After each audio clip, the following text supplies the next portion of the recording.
My wife wants a divorce because she inherited $3.2 million. She whispered, "You're just a janitor. Stay in your lane." I packed my bags and left. 5 months later, her inheritance became her curse. When she told me, her voice was low and cold, like she was embarrassed to even say it aloud. "You're just a janitor, Clyde. Stay in your lane." That line will probably echo in my head for the rest of my life. We were sitting in our kitchen in Dayton, Ohio. It was a quiet Tuesday night, and I just walked in after my shift at the university. She was already halfway through a bottle of red wine and staring at papers laid out on the table. Legal documents, as it turned out. Inheritance papers, bank transfers, probate filings. I didn't recognize the person sitting across from me. And maybe that was the most painful part of all. I'm a janitor. That's true. I clean classrooms and bathrooms and mop endless corridors from 10 p.m. to 6 a.m. I'm not ashamed of it. It's honest work. It paid our bills for the last 12 years. Helped put food on our table and a roof over our heads.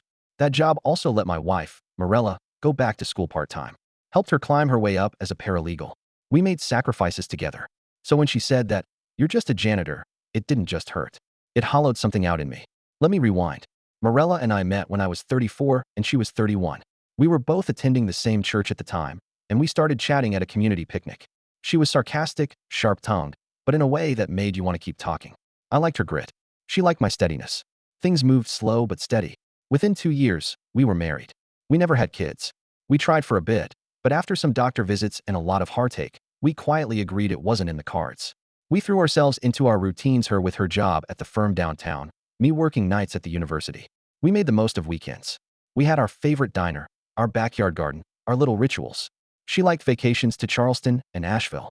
I liked fishing trips to Lake Erie. We made it work. Our life wasn't flashy, but it was ours. That all changed when her Uncle Amos died.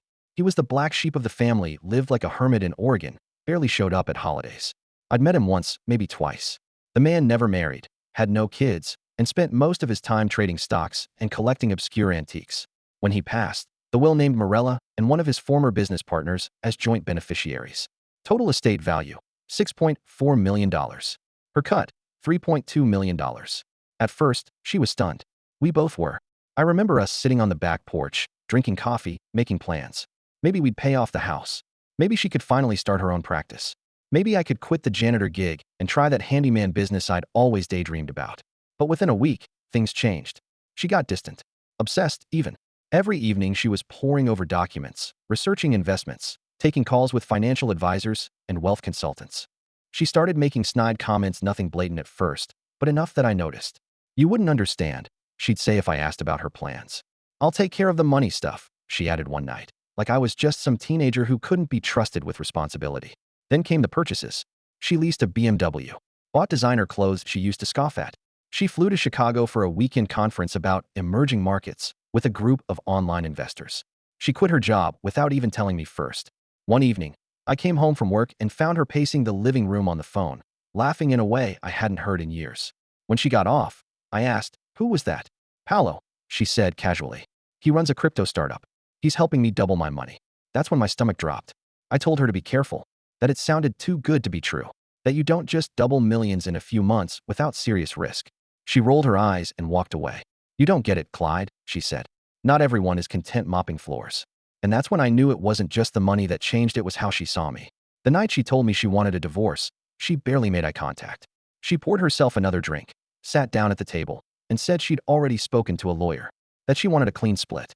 No alimony, no fights, just freedom. That's when she hit me with the line, "You're just a janitor, Clyde. Stay in your lane." I stood there for a while. Then I nodded, walked upstairs, packed a single duffel bag, and left. I didn't contest anything. I didn't ask for the house. Not a penny of the inheritance. I stayed with a buddy for a few weeks until I found a small apartment above an old mechanic's garage in Fairborn. The place was drafty, but it had a bed, a hot plate, and a clean view of the sunrise if I stood just right at the window. I went back to work. I got quiet. I healed. It took about 5 months before I heard anything. Then one day, I got a call from Carol, the lawyer who had helped handle our separation. "She's in trouble," she said. "Turns out, that Paolo guy? Total scam artist. He ran a flashy crypto startup with all the bells and whistles, fancy website, fake team bios, forged documents. Morella invested more than $2 million with him. She even signed over the house as collateral for a secured loan they told her would generate 25% monthly returns. A month later, the site was gone. Paolo was gone. So was the money. She tried to recover what she could, but there was nothing left. The house was foreclosed. Her accounts drained. And because she co-signed on a handful of short-term loans, probably thinking she'd pay them off quick, she was now deep in debt. I didn't feel happy. I didn't feel vindicated. I felt tired. About 3 weeks after Carol called me, Morella showed up. It was a Thursday night, early March. Still cold enough that the sidewalks held onto the day's slush. I'd just gotten home from my shift, microwaved some leftover stew, and was about to put on a documentary when I heard a knock at the door. At first, I figured it was Mr. Weaver downstairs, the mechanic who owned the garage beneath my apartment. He sometimes forgot his keys or came up to borrow a flashlight. But when I opened the door, there she was. Morella. Her hair was shorter, unevenly cut, like she'd done it herself or gotten it done at a cheap walk-in place. Her coat looked too thin for the weather, and there were bags under her eyes, deep, tired shadows that I never thought I'd see on her. Her nails were unpainted. Her face, bare.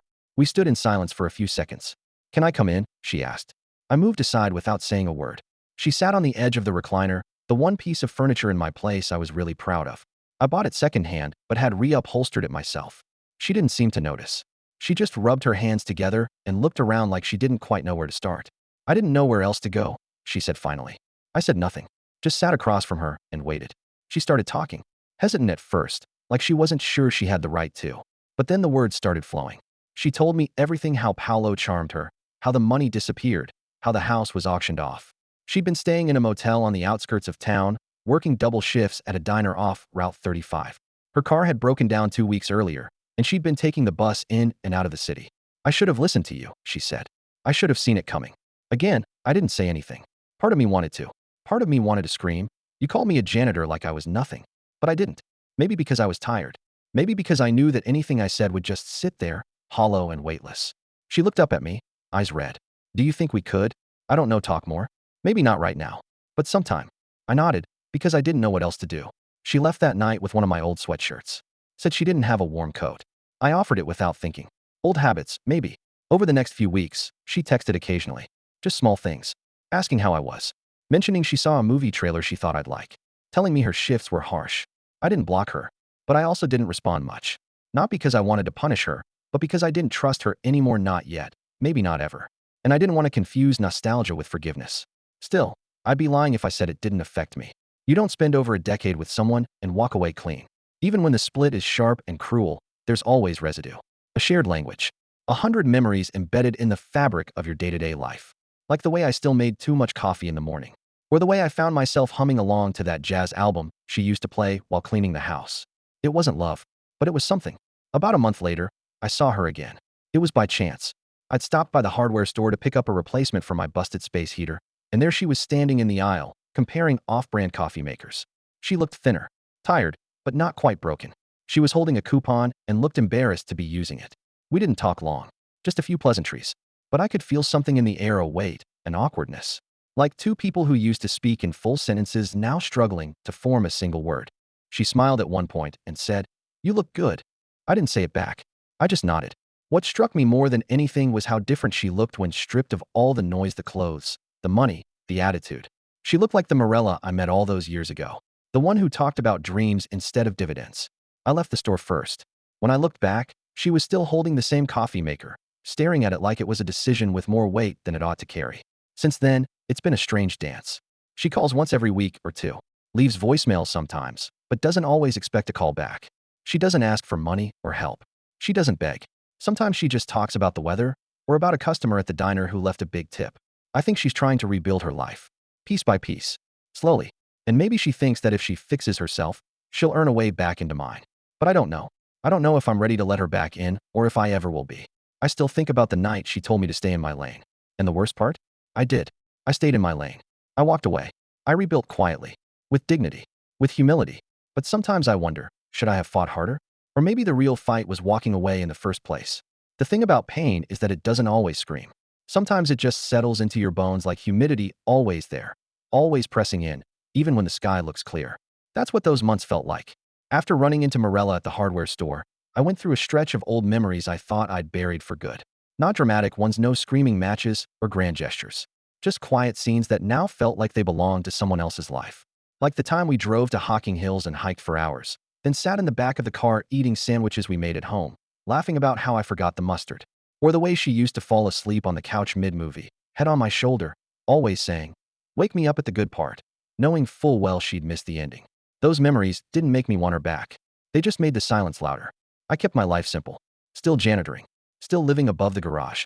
Mr. Weaver downstairs liked to check in on me now, and then he'd knock on the ceiling with a broom handle when the coffee was ready. We'd sip it in silence some mornings, both of us too used to solitude to fill every moment with talk. He asked about Morella once.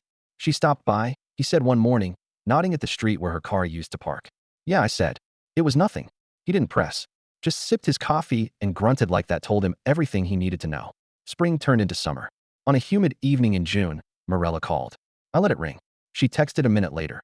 Do you think we could talk? Not about us. Just something else. Something about that text was different. No expectations. No guilt. Just a line cast into the water.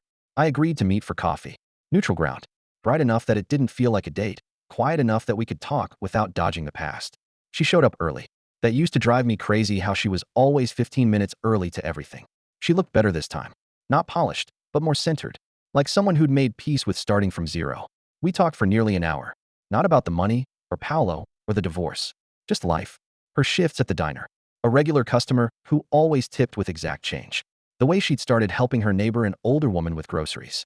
She asked about my work, and for the first time in a long time, she didn't roll her eyes when I told her about it. In fact, she seemed genuinely interested. Do you ever get bored? She asked. Sometimes, I said. But then again, so do surgeons. She laughed. Not the fake, tight laugh she'd developed in the last couple years. A real one. The kind that made her shoulders shake a little. We didn't talk about what happened between us. Not directly. But toward the end of the conversation, there was a pause and opening, and she took it.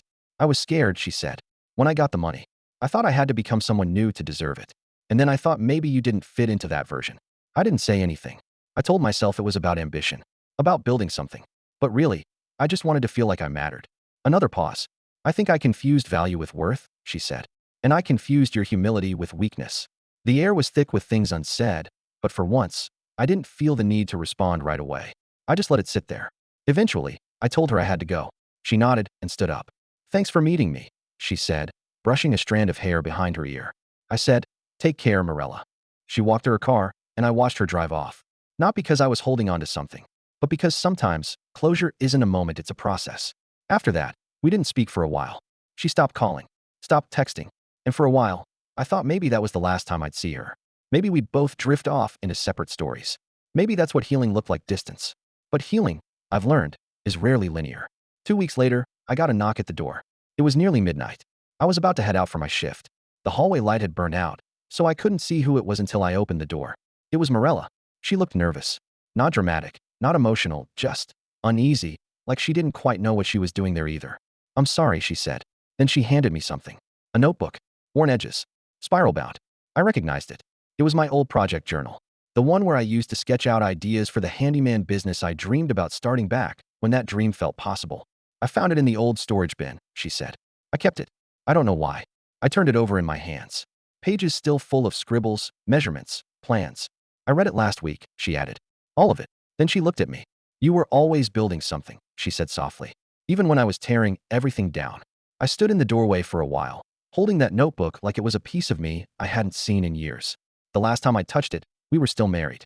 I used to jot down repair ideas during breaks at work, napkin sketches of shelving systems, cost estimates for drywall and paint jobs. I had pages of potential names for the business, none of them great. Warrington Fix-It, Clyde's Craft, Reliable Hands. I'd always imagined getting a small truck, maybe fixing up people's basements or installing cabinets. Nothing flashy, just steady work. I don't know why I stopped writing in it. Probably around the time Morella started talking about bigger things, law firms, city condos, 5-year financial plans. Somewhere along the way, I started to feel like my dreams weren't real dreams. Like they were just hobbies I clung to so I wouldn't have to admit I wasn't meant for more. But standing there with that notebook, after everything that had happened, I realized I missed that version of myself. The one who had ideas, even if they were small. The one who believed in building, not just surviving. Can I come in? She asked after a long pause. I didn't answer right away. I looked past her to the street. Quiet night. One flickering streetlight. A raccoon rummaging through Weaver's trash can. The world just kept going. I stepped aside. We didn't talk much that night. She sat on the couch, legs tucked beneath her, like she used to. I sat across from her, notebook on my lap, flipping through old pages. The silence wasn't tense, just full. After a while, she said, I've been going to group meetings. Financial recovery. Not just for people who lost money, but people who lost control. I nodded. Not in approval, just acknowledgement. She went on, Slowly. I thought I was smart enough to handle everything. But the truth is, I wasn't even smart enough to see how scared I was of being average. That landed hard. Because that's what it came down to in the end, didn't it? Somewhere along the way, being ordinary became something she was terrified of. Like stability was something shameful. She stayed until around 2 a.m. We didn't touch, barely made eye contact. But before she left, she stopped in the doorway and turned to me. I don't expect anything, she said. I just wanted you to know. I'm not that person anymore. At least, I'm trying not to be. Then she walked into the night, leaving me with a notebook full of half-baked ideas and a head full of emotions I couldn't quite name. Over the next month, Morella kept a respectful distance. I get a text now and then. Updates. Tiny ones. Like, finished my 3rd week of double shifts. My feet hate me. Or, one of the waitresses at work is teaching me how to coupon. You'd love her. She's harsh. Nothing pushy. Nothing dramatic. Just real life. I started texting back. Not a lot, but enough. I told her about a leaky ceiling at one of the science buildings. About how Weaver was trying to rebuild a carburetor from a '78 Ford pickup with no manual. I even sent her a picture of a bird that somehow got into the lecture hall and wouldn't leave. She replied with, "Even birds can't stand economics lectures." It was strange, familiar, a little dangerous, because while I knew better than to fall back into old habits, part of me started wondering if maybe, just maybe, 2 broken people could rebuild something. Not the same house, but maybe something smaller, stronger, built on different ground. But every time that thought crept in, I'd remember the sting of her voice, "Stay in your lane." And I'd pull back. Still, something kept happening. Subtle shifts. One evening, I was fixing the broken light in the stairwell outside my apartment. She walked up behind me carrying 2 coffees from the diner. "I had an extra," she said, handing it over. We sat on the front steps and watched the sky turn amber as the sun dipped behind the rooftops. Neither of us said much. We didn't need to. That night, I opened my old notebook again. Really opened it. I flipped past the old, messy ideas. Started a new page. Fresh ink. Fresh title. Small hands, solid work. It wasn't clever, but it felt like me. A few days later, Morella texted me something that threw me. "Would you be okay if I asked to help with your handyman project? Not because I want something, but because I believe in it. And I want to believe in something again." That message sat in my phone for 3 days before I responded. Okay. One condition: no shortcuts this time. No pretending we're something we're not. Her reply was almost immediate. "No pretending. I promise." We met the next week to talk through the idea. She brought a used laptop she'd picked up cheap and said she'd work on basic marketing flyers, maybe a website. She said she didn't know much, but she could learn. I was cautious, not cold, just aware of the space we needed. Still, something about working on that little project gave me purpose again. Not because I was chasing money, but because I was chasing something mine. Something no one could pull out from under me. And even if Morella was around again this time, I'd never let her be the foundation. She could be nearby. She could help. But I wouldn't build my life around her. Because if there's one thing I've learned, it's this. When someone knocks the wind out of you, and you stand back up, breathing becomes sacred. And I was breathing again. The business took shape slowly. I started with odd jobs, cleaning out garages, fixing gutters, replacing broken tiles. Mostly word-of-mouth stuff. Weaver referred me to some of his old customers. I printed flyers. Morella made a simple website on her old laptop and helped design the logo. Small hands, solid work. It wasn't slick or impressive, but it was mine. Morella stayed in the background. True to her word, she didn't push. She showed up when she said she would. Brought coffee. Kept the books. Didn't ask questions about what we were or weren't. She seemed to understand that any chance of being close to me again wasn't hers to claim, it was mine to offer, if ever.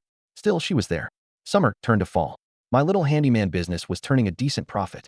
Nothing crazy, but enough to cut back on janitor shifts. I even bought a used truck from a guy in Kettering and had Weaver help me outfit the back with racks for tools. It felt good. Not flashy, not rich, but honest, purposeful. Then, one day in October, I got a call that turned everything. It was from a local property manager. They ran a handful of rental units across Dayton and needed someone to handle regular maintenance: paint, drywall, electrical, the works. Their usual guy flaked. One of their tenants had recommended me. They were offering a 6-month contract. It was more money than I'd made in 2 years at the university. I said yes. And just like that, small hands, solid work became something real. Morella was quiet the day I told her. We were sitting on the steps outside my place. She was peeling the label off a bottle of iced tea, her nervous tick. "That's amazing," she said finally. I nodded. "It is. You earned this," she said. And I believed her. But here's the twist, the satisfying part. About 2 weeks later, Morella's old law firm reached out to her. Turns out one of the partners had caught wind of her fall from grace, how she lost the inheritance, the house, everything. The same people who used to drink $18 cocktails with her in their downtown offices were now whispering about her collapse. But this partner, Annette, had always liked her. And she was now leading a small new division low-income legal advocacy, helping people in debt, victims of fraud, that kind of thing. Annette offered Morella a second chance. Not as a partner, not even as a full paralegal, but as a case assistant. It was a solid, dignified job. Morella came to me with the offer. She said she was torn. It's not glamorous. It's not big, but it feels right. I looked at her. For a long time. Then I said, take it. Help people. Do something good with what's left. She smiled. Even after everything, you still believe in me? I stood up, looked her in the eye. No, I said, but I believe people can change. Doesn't mean I forget. Doesn't mean we go back. But I don't need to destroy you to move on. That hit her hard. She nodded. There were tears in her eyes, but she didn't break down. She just said, thank you. Really. Here's where the quiet revenge settled in, not in cruelty, not in pain, but in watching her realize what she threw away. I didn't take her back. I didn't hate her either. I simply outgrew the version of me that needed her validation. I rebuilt. I thrived. I found peace. The woman who once whispered, stay in your lane, was now walking a lane far narrower than mine, working a job I respected, yes, but one that required humility. One that didn't come with a penthouse or praise. And I, the janitor, was running my own business, building something from scratch, making an honest living that couldn't be taken away. That was the justice. She had to watch me become the man she thought I never could be without her. Not to win her back. Not to prove her wrong. Just because I could. Sometimes, the best revenge isn't fire or fury. It's standing tall in a life they said you'd never be able to build. And knowing deep down they see it, too.